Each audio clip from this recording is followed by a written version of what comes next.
বৰ্তমান আমাৰ বহু লোকে পোহনীয়া জন্তু বিশেষকৈ কুকুৰ ভাল পায়।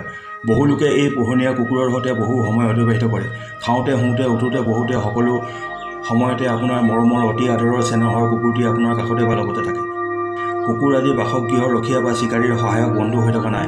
কুকুৰ যান্ত্ৰিক যুগৰ আধুনিক মানুহৰ নিত্য সংগী হৈ পৰিছে। এনে বিশ্বস্ত সংগী পোৱাটো অতি কঠিন।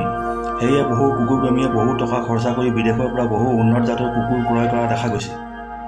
এতিয়া কথা হ'ল, এই কুকুৰটিৰ সৈতে আপোনাৰ জীৱনটো জড়িত হৈ আছে।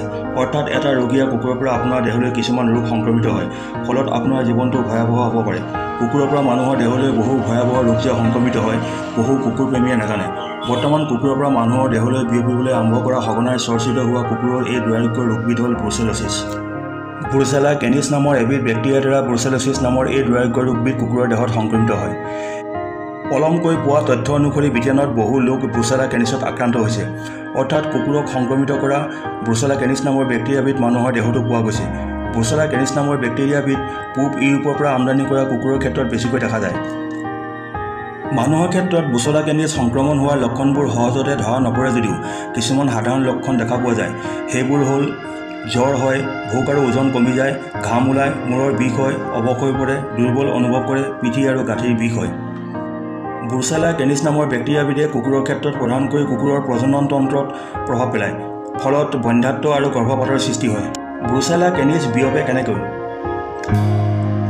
সাধাৰণতে আক্ৰান্ত কুকুৰৰ মল, পেচাব, লেলাৱটি, বমি, তেজ বা প্ৰজননৰ সময়ত নিৰ্গত হোৱা তৰল পদাৰ্থৰ সংস্পৰ্শলৈ আহিলে কুকুৰৰ পৰা কুকুৰলৈ সংক্ৰমিত হয়। যদি আপুনিও সংক্ৰমিত কুকুৰৰ সংস্পৰ্শলৈ আহে তেন্তে আপুনিও সংক্ৰমিত হোৱাৰ সম্ভাৱনা আছে। সাধাৰণ কুকুৰপ্ৰেমীতকৈ কুকুৰৰ প্ৰজননকাৰীসকল ব্ৰুচেলা কেনিছত অধিক আক্ৰান্ত হয়, কাৰণ প্ৰজননকাৰীসকলে সংক্ৰমিত কুকুৰৰ পৰা প্ৰজননৰ সময়ত নিৰ্গত হোৱা তৰল পদাৰ্থ বা জন্মৰ সময়ত ব্যৱহৃত সামগ্ৰীৰ সংস্পৰ্শলৈ আহে। ব্ৰুচেলা কেনিছৰ পৰা কেনেকৈ সুৰক্ষা পাব? ব্ৰুচেলা কেনিছত আক্ৰান্ত কুকুৰৰ কোনো বিশেষ চিকিৎসা নাই যদিও প্ৰতিৰোধৰ বাবে সাৱধানতা অৱলম্বন কৰাটো অতি প্ৰয়োজনীয়। কুকুৰপ্ৰেমীসকল বা কুকুৰ প্ৰজননকাৰীসকলে এনেদৰে নিজকে সুৰক্ষা কৰক। সংক্ৰমিত কুকুৰৰ জননাংগৰ পৰা নিৰ্গত তৰল পদাৰ্থ, বমি, মল, পেচাব, তেজ, বীৰ্য, প্লেচেণ্টা আদি স্পৰ্শ কৰাৰ পৰা বিৰত থাকক।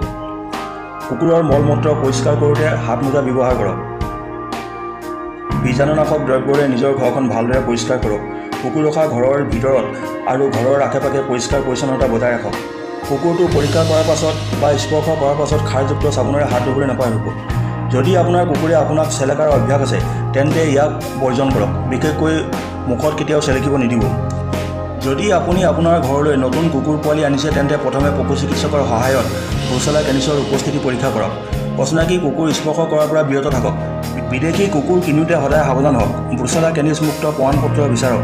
আপুনি যদি গৰ্ভৱতী বা অসুস্থ তেন্তে কেতিয়াও কুকুৰৰ সংস্পৰ্শলৈ নাহিব। পশু চিকিৎসকৰ সহায়ত আপোনাৰ মৰমৰ কুকুৰটিক মাজে সময়ে পৰীক্ষা কৰাব। কেতিয়াও অচিনাকি কুকুৰৰ সংস্পৰ্শলৈ আপোনাৰ মৰমৰ কুকুৰটিক আহিবলৈ নিদিব। ধন্যবাদ।